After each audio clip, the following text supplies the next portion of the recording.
Chapter 55. "Get in here," Sasha hissed, as Rue and the other two dirts flooded into the room. "Oh, damn! She is out," a spindly kid with a Dickies jacket and brown pants exclaimed, laughing. "No, not fully. So, kindly shut the fuck up," Sasha stated flatly, the room falling silent and somber. Rue stared at Emily, remembering their shared moments when the time had allowed. "Take her away. You know what to do," Sasha said, looking only at Rue, who nodded with complete understanding. Rue moved to Emily, the other two alongside. They hurriedly propped up Emily's limp body, carefully raising her to a standing position.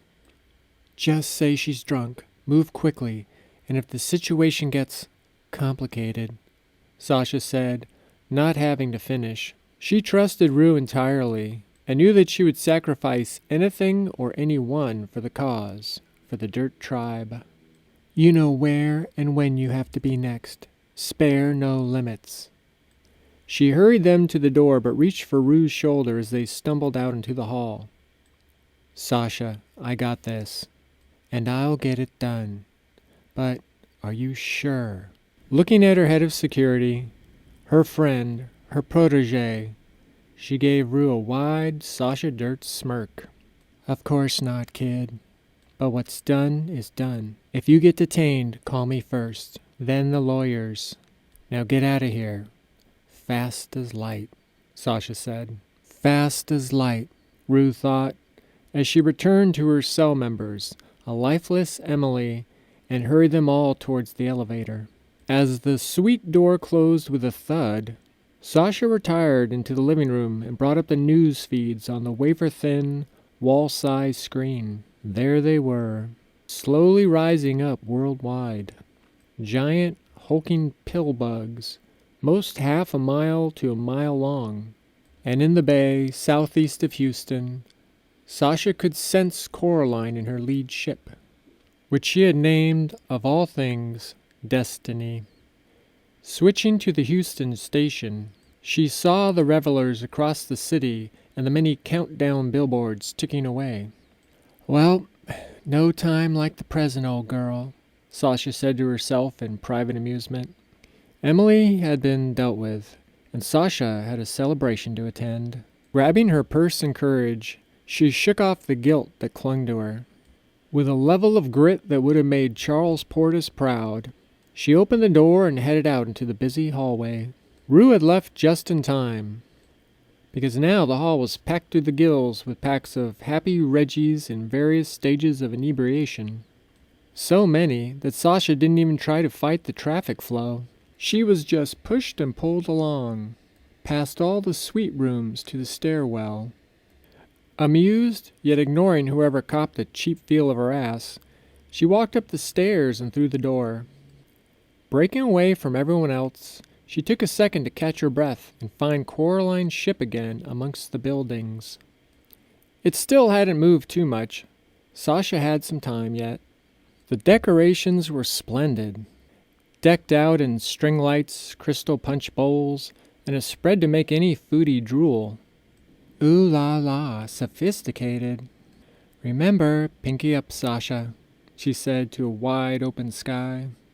Walking past the punch bowl, gross, she rolled her eyes and grabbed a bottle instead, knocking the cap off on the lip of the table. The wind tugged at her clothing, sending goosebumps down her neck and arms as she meandered towards the roof's edge. With a sudden burst of deep bass, the pigeons on the roof took off as Coraline's ship rose in earnest. Forgetting herself, Sasha turned to no one. "I'm sorry, Em. Kiss my sweet, tart, well-rounded apple of an ass," a ghost of Emily shot back, drinking from her own phantom bottle as they laughed with abandon. Would have laughed, Sasha was sure. "Yeah, Em. You were always so quick with the comebacks. Remember that one time when—" "Ladies and gentlemen, your attention please," a bellhop called out over the chattering crowd. Apparently, the ships will be above us in about 15 minutes, give or take. So, please enjoy yourselves. And, anyone who's not staying with us, don't forget to validate. With that, music started up from the sound system. It's the end of the world as we know it blared over the speakers. And Sasha knew that Emily would never let that cliché stand. Be right back, Em, she said over the talking and laughter as the crowd danced and mingled. Hurry up, the impatient phantom shouted in her trademark childish tone. Hopping behind the DJ table, Sasha swiped and smiled. This one, perfect. Then that one, and oh yeah, that one. The ship should be long gone by then. Walking back to the roof edge, she choked up as Both Sides Now by Joni Mitchell started to play, eliciting boos. Then acquiesce as women swatted men, pulling them close. It's called a classic, you simpletons, she yelled at no one, her words drowned out by the white noise of life, of celebration. Standing there, looking in from the outside of a clearly mundane Reggie moment, she tried to keep her spirits up, but without some sort of fantastical confirmation that all her sacrifices had been worth it, optimism seemed impossible. What is it? She asked the universe, still not understanding what the great mystery demanded of her. Sasha had spent years saturating her body with drugs, infusing her lungs with incense, and being hounded by the fates. And now, having finally gotten to her rooftop the hard way, slogging through linear time, she was only sure about one thing. Emily didn't belong here, now. Didn't deserve it. And the cold, confusing truth of that realization had killed off a part of Sasha years ago. But Sasha had cauterized that wound, and chose to focus on her unflagging love for her friend, instead of the inevitable, painful goodbye. Em, it's all just so complicated. I wanted you here, really, but the thing is, Sasha started to explain. Emily just floated there with her arms crossed. But she couldn't finish, as the guilt was back, swirling with the sudden ambiguity of her memories and decisions. The weight of all the things Sasha knew she didn't know had long ago crushed the shit out of all the things she thought she knew. And that was a really shitty existential realization for someone trying to lead other people. Trying to differentiate right from wrong, good from bad, and not be hypocritical. But it was all just a cosmic sidecar ride for Sasha at this point. She had simply given up on asking, where are we going, and are we there yet? Now, she only hoped for the wisdom to recognize when she had truly arrived. Far away, a memory came to Sasha, staring up at her father as he focused so hard on the road. Hands tight on the wheel, forehead creased from a life of struggle and sacrifice. Are we there yet, Daddy? The memory ended abruptly with a song. Then, the gravelly, heavenly voice of Johnny Cash cut through the silence of shocked lemmings, as he sauntered in with We'll Meet Again. It brought another round of boos and laughter, but then more dancing and kissing. Ah, shut up, you ingrates, Sasha yelled, looking over at Emily for agreement. But she was fading. Suddenly, a handsome 30-something ran into Sasha's shoulder, sending a beer fountain onto her shoes. Geez, party foul, man, Sasha shouted, only half upset. She really didn't like beer all that much anyway.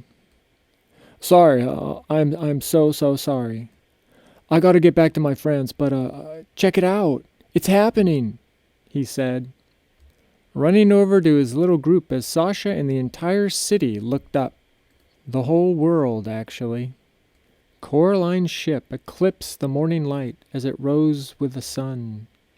The temperature dropped immediately as plates and cups were sucked into the colossal slipstream. Sasha stared at the giant black ovals, twinkling with thousands of amber indicators and sensors. She had to smile despite it all. She does make a damn fine starship, that's for sure. Yeah, gotta hand it to her. Beautiful.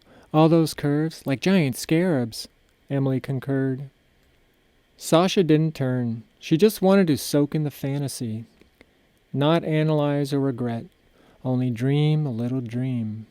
In the wake of the ship's aerospike boosters, a column of hot air flowed over the buildings, hitting the roof and churning up the previous cold front.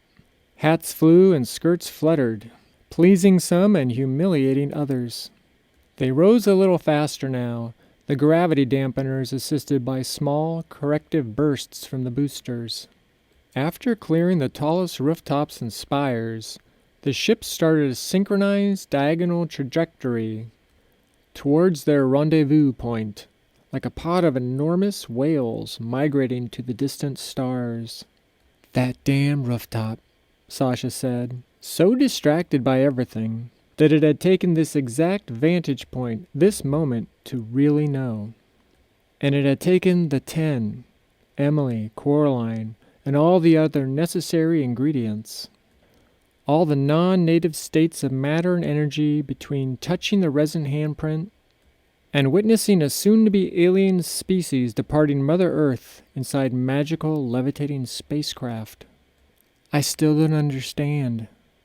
Why did I want this? This private moment? Delusions? Paranoia? Psychosis? Can you ever forgive me, Em? Did I fuck up? No, Sasha told herself.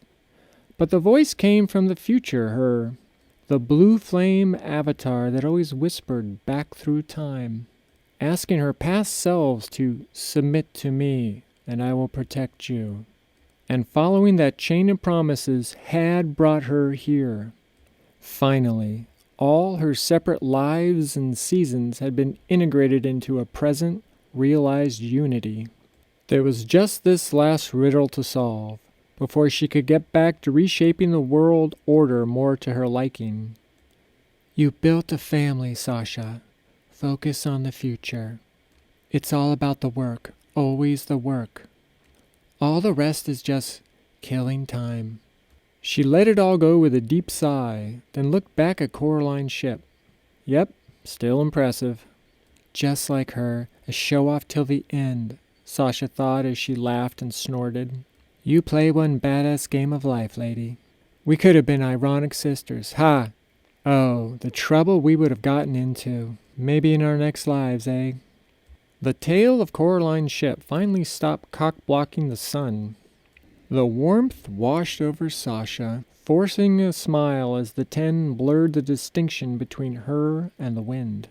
It reminded Sasha of the flood of golden light in the cave, that holy lighthouse, hidden amidst that dark, dank tomb.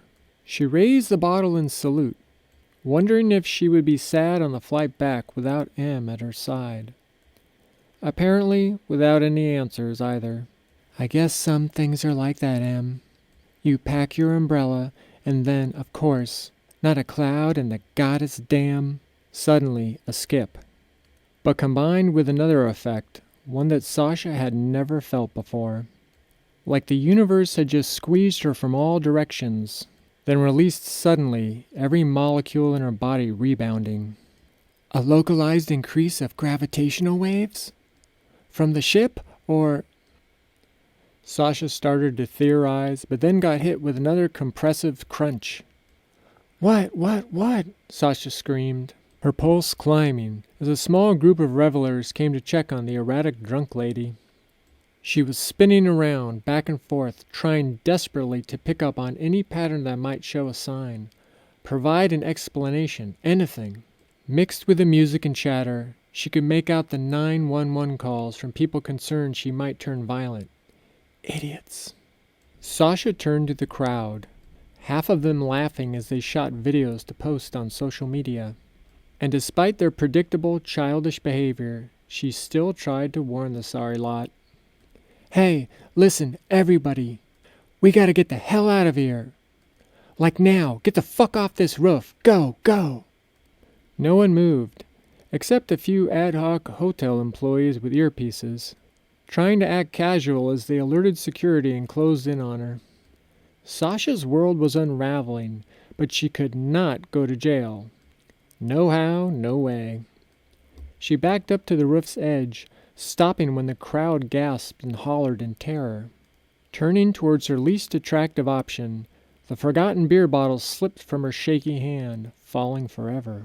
Sasha took a few steps back towards the flustered crowd, which had formed a human barrier between her and the stairs. Easy, ma'am. Just take it easy, okay?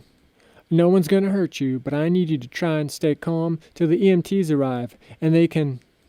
I'm not crazy. Something's coming, and it's close. You're all in danger. Just... She was cut off by a tremendous roaring wail, like a ghost screaming in her ears. Everyone looked for the source, but the noise echoed off so many surfaces it was pointless. It grew louder, closer, faster. With the increased focus afforded by the 10, she dug in her purse, frantically searching for something. Then her fingers found the last of her OG packets. She had saved it for whatever outcome the rooftop might present. The generic, blocky letters simply read, "The fourth push." She didn't even remember what the formula had been, but Sasha tore it open and chewed it as fast as she could with a dry mouth, swallowing the burning, peppery lump. The effect was instantaneous, as the potent mix of entheogens and exotic extracts sharpened her senses, reaction time, and perception to their epigenetic limits. Sasha's pattern recognition was so powerful and contrasted that everything she saw looked like high-definition rotoscoping. Suddenly, just a few feet away, a missile sailed past the lip of the roof. Blaring like an Aztec death whistle, it forced Sasha to dive away from its sulphurous contrail. Thanks to the magic candy, she rolled to safety like a black belt judoka, rising to her feet as if she had never left them. Enraged, she spun around, her eyes locking onto the projectile. But the rocket was already too small to make out any details as it climbed towards the fleet of ships. Still, the billowing white line of condensation and eau de la toxic soup left nothing to the imagination. "No! This can't be happening! Not now!" Sasha begged. She shot her eyes ahead of the rocket to the ships and saw where it would impact. Smack dab in the center of Coraline's craft. The rooftop was definitely clearing out now. People knocked each other over, body surfing down the clogged stairwell to save themselves. Trying her best to ignore the mayhem, Sasha watched the missile puncture the ship's shiny exterior, with surprisingly little effect. The gaping wound rained down fragments of the hull, but not much else. "Oh, thank the goddess. Just get back to the water, Coraline, for the love of..." Suddenly, the ship's underbelly spewed its fiery guts all over the buildings below, barely missing the hotel as sparks lit napkins and plates on fire. The explosion was enormous, but still dwarfed by the immense starship. Sasha couldn't look down at the multitudes in the street, covered in a blaze of fuel. Those souls were lost now. "Okay, they still have the gravity dampeners, the boosters. If the fucking dampeners hold, I might have enough time to..." Her hope was cut short again as the wounded vessel stopped abruptly in a reverse direction, limping back towards its launch site. Then, the booster's fire exhaust jets vanished, replaced by rivers of pyrotechnics and a flurry of loud, popping cracks. The loss of the peripheral engines pivoted the ship, setting it on a new, unintended course. Sasha didn't need the fourth push to see that Coraline's destiny was now headed straight for her prophetic rooftop. The other ships never slowed, never waited. Sasha saw that as a terrible sign. Despite the internal fire suppression, flames streaked down the sides of Coraline's starcraft. The sky darkened as Sasha stood transfixed by her new, painful reality. Enormous columns of black smoke belched out from underneath the fatally wounded ship. and judging by how fast it was bearing down on her, Sasha had less than a minute to live. Oh, Em, I was wrong about it all. Everything. The smoke I smelled in the conference room when I projected here from the ranch. You didn't hide it from me because you were never here. It was this smoke, Em, from Coraline's ship. It was I who betrayed you and broke our mind seal. The vision, the connection we shared in the jungle. It was accurate until you drank the champagne I gave you. Now you're gone, and I can't take it back. I'm sorry I failed you, Em. So very, Sasha lamented, a shaky hand to her mouth. Push hard, you idiot, Emily's disembodied voice shouted through the chaos. Bringing Sasha back to the here and now, no matter how horrific and final it had become. Sasha craned her neck, looking upwards to meet her executioner. As she watched, more minor explosions erupted from various body panels, spraying out a magma of burning technology. She laughed softly as the tears came back and fell on her new dress. Okay, Em. Thank you, my friend. I see now, Sasha said, her face set in determination as she prepared for one last expedition. Melt, Sasha thought and felt, as she had thousands of times. The blue flame. And with that, the familiar ball of fire materialized around her, between her cells, atoms, and emergent particles. Submit to me, and I will protect you. Breathe in the blue flame, then out. You and the fire are one, becoming formless.